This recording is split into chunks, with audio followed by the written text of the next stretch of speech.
Hey, what's going on guys? Orfist here. Today I am back to cover the stand-up deck sets. And this time I'm going to be talking about Orfist Regis. Now before we continue this video, if you are interested to know what my Graham Gray's deck profile looks like, I'm not going to do an updated one. It's the exact same as before.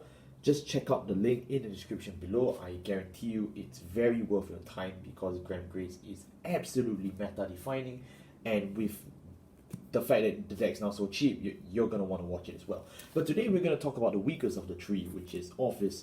Orfist Regis is definitely a deck that has punished people for buying into it, because at every point in time, the deck has always just lost financial value. And for those who are still holding on to Orfist Regis, your entire deck is now virtually worthless because it's all just commons now. But let's say you are a new player wanting to learn how to play this deck, or you are a returning player who's interested in learning how Orfist works. Now, today, my point is to go through this deck in terms of all its modern support up to the stand-up deck set and how you can actually build a deck around Orfist Regis. So just keep in mind, a lot of the options here are more lean towards what you get in the deck. So I'm mainly going to be covering around that, as well as a few other cards that you do actually need to go out and buy. So just take this as a guide if you can, in terms of how you can build Orfist competitively, because I'm trying my hardest and damn as hardest to make this work. Orfist as a deck really pops off when it high rolls. There's a reason why this deck can appear at Worlds. It's just that aggressive, and it's really good as a glass cannon. I've lost to this multiple times at WGPs, but the issue is that when it comes to everything else, this deck is just garbage. It completely loses to Early Rush, completely loses to Abyssal, completely loses to Token Rambu. So you do need to actually keep in mind what you're going into here. If you want a deck that's really cheap, very aggressive, and very fun to play, this is the deck for you. So moving into my right deck, we just play any starter. I chose Among Us. This is Silhouette Man. Our grade 1 from the right deck is still going to be, Rotis. Our grade 2 is a reprinted Combine Rusher, which you do actually get in your deck set. So, you can't complain that you can't afford it. And then our last card, our grade 3, is going to be our Orfist Regis. Orfist Regis. So let's get to this really quick. Our starter is, of course, our Rotis. Rotis, when placed on the Vanguard circle, search your deck for a world order card and add it to your hand. The Vanguard skill is irrelevant. You don't call this card. Next up, we have the Great Combine Rusher. You could buy this from any Crying Eva player, or you can just pick up the one copy in your reprinted deck set. And the point is to go into your right deck. Basically, when you play an order, if you have, if you have a grade 3 or greater Vanguard and you have 2 or more orders in your order zone, when this unit attacks a grade 3 or greater, and then you have 2 more orders in your order zone, this unit gains 10, and then if you play an order from your hand, you can count as 1 and call it back. So it's basically Rising Phoenix on legs. It's way better. It's a 20k attacker.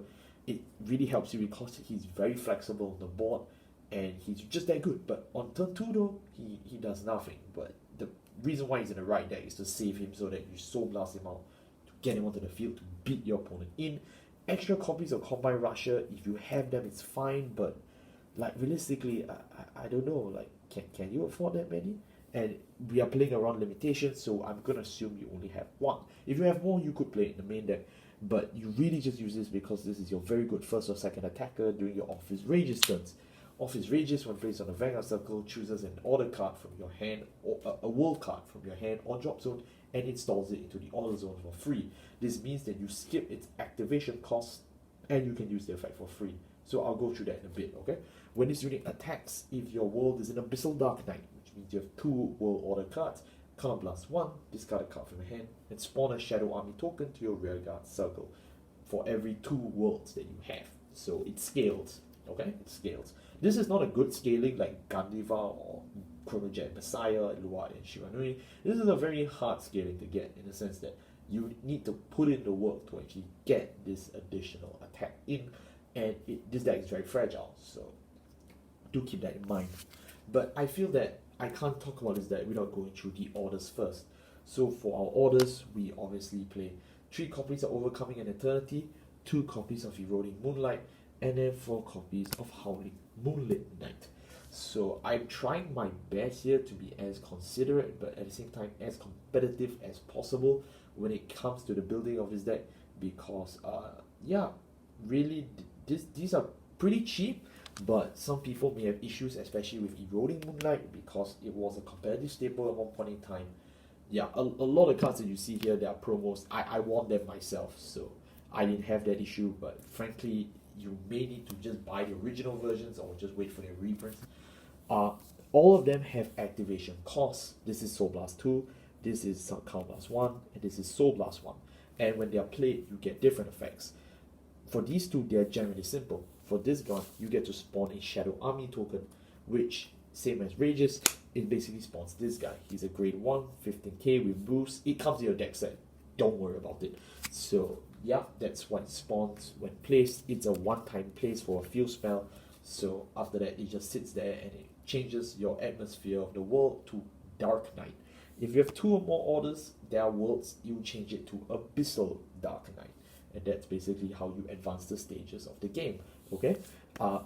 Basically, when you play Howling Moonlit, you get to draw 1 card. Yay! It's really good. Yeah, it's just a cycle card, basically. Howling Moonlit is definitely one of the best cards from set 1 when it comes to Orfist support, and he's still in it at 4. I still believe this is really busted because Orfist has such horrible plusing. It makes Dragonic Kaiser Vermilion look like a plus king. So yeah, just keep in mind that you do want to play as many of this as possible, at least 3 to 4. This one, I see some people playing it at 1. I recommend 2 because, you know, just the variety of it is just good to have. But if not, you know, you can still play as many as you want. Overcoming an Eternity, I see some people playing this at 4. I think it's a really stupid idea because all this does is that it's a continuous effect in your order zone. That is, every new Shadow Army token that's placed during its debut turn gains an additional 5,000 power. That's really good for killing people, but it is a -1 to set up a passive that you need to actually play the game to benefit from. Which means the earlier you die, the more useless this card becomes. So I only recommend this card at 3 because it's still a very good card to put in on your turn 3 and turn 4 to really crush and kill. But too many of this card will not give you an immediate benefit, unlike the rest of the worlds we have discussed. So with that out of the way, the rest of the deck is really very simple once you understand how this deck works. For our grade 3s, we obviously play 4 copies of Orfist Regis, 1 in the right deck, and then we play 4 copies of New Warrior, Cardinal Draco New Warrior. So yeah, let's get to this really quick. Orfist Regis, I've already covered Mr. Orfist Regis. He's just really good. You want a persona because you're gonna crush and rush, so you really don't really have much of an option for this. And New Warrior is one of the cards from set 6 that really blew out Orfist as its sole supporting support till now. So if you haven't bought this card yet, or you know, if you didn't come with your deck set, then you need to complain to people because you need this card. Okay, when its unit attacks, this unit gains 2,000 power for each card in your order zone, your every world card. So if you have, for example, you are in Dark Knight, then this unit gains 4,000 power. If you played 1 order last turn, 1 order this turn, and 1 order with Orfist Regis, this unit gains 6,000 power, which is basically 9k. So 9k, which doesn't exactly do much, but it scales once you hit 4. The second you hit 4, it gains 8k, which puts you at 21k.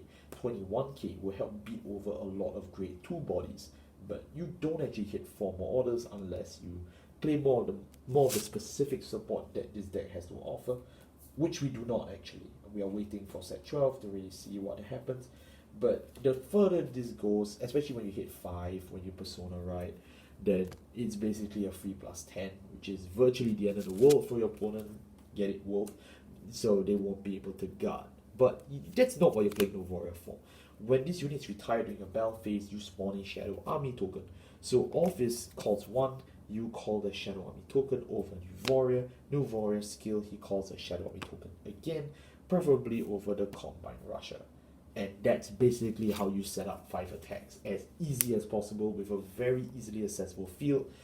You just heard me say it, my only 2 cards on the field was New Warrior and the right deck Combine Rusher, and just like that, I've generated 5 attacks out of virtual nothingness. So yeah, that's how this deck works. There's a reason why this deck list is written this way, because I really like it when you can just straight up destroy glass cannon your opponents without much need, because Orfist has such great offensive potential. You should use it. you should use it. Our grade 2s, obviously, we play 1 copy of Combine Rusher for the main deck, for the right deck. Then we play 4 copies of Eating Monster Tecton, and then 4 copies of Habitable Zone. Now, I know some people say, I can't afford Habitable Zone, the EVA players bought it out. I'm very sorry, Habitable Zone is very important in Orfist. It has been since Set 10, so like if you can't afford it, I recommend you to try and find it. In your Stand Up deck sets, you will have the Grade 2 Dragon, that's a new support. He's a really good substitute for Habitable Zone, but preferably you just get your hands on Habitable Zone. So I already covered Combine Rusher, so you know what he does already. And then with Tecton. Tecton is just really good discard fodder. In fact, both of them are good discard fodder. Tecton's skill is basically when discarded, look at the top 5 cards of your deck and or add a spell card from among them into your hand. Yeah, that easy. Just a free net 0 from Tecton. Yep, sometimes you do which sucks, but other than that, it's just really good to have. And then of course, Mr. Habitable Zone, when discarded during your right, for your right, you can Soul Blast 1, board deck him, and draw. Which is cool, but then you realize, oh wait, he's going back into the deck. Yes, you want him back in the deck. This is because when placed on your rearguard circle, if you Persona Road this turn, Counterblast 1, search your deck for up to 1 order and add it to your hand.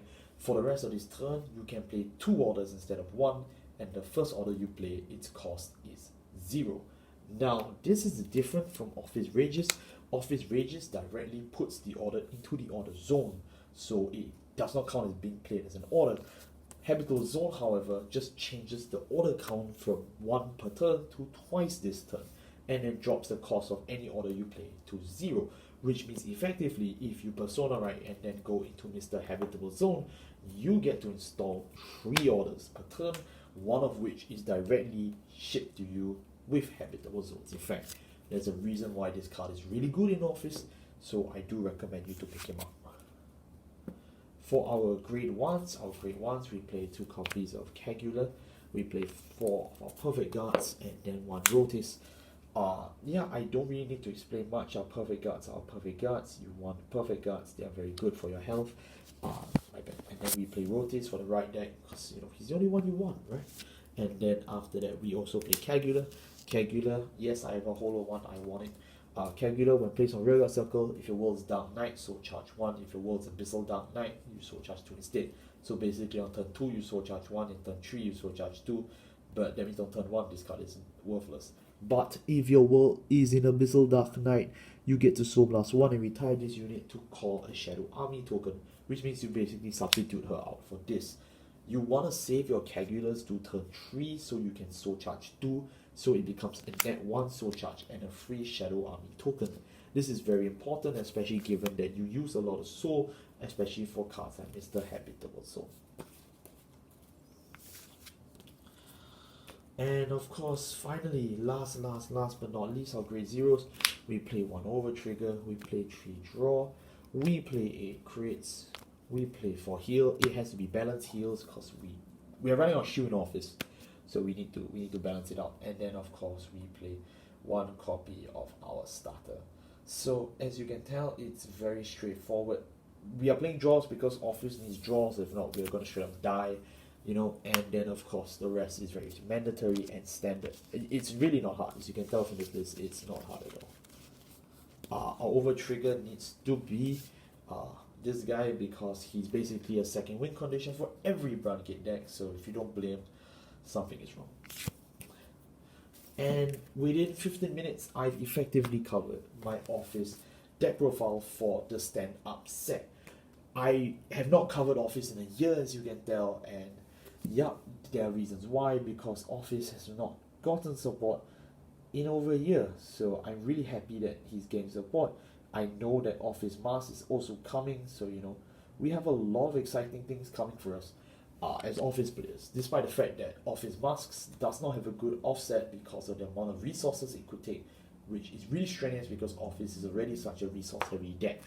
That being said though, I am confident that, you know, in the future they could make it worth our whiles, that, you know, it could be really good. So I mean, Orfist and all of you who are planning to buy this deck, are you ready to mask out? Thank you all so much for watching. I'll see you next time. Just a reminder, my Grand Grace deck profile is in the description below. Thank you.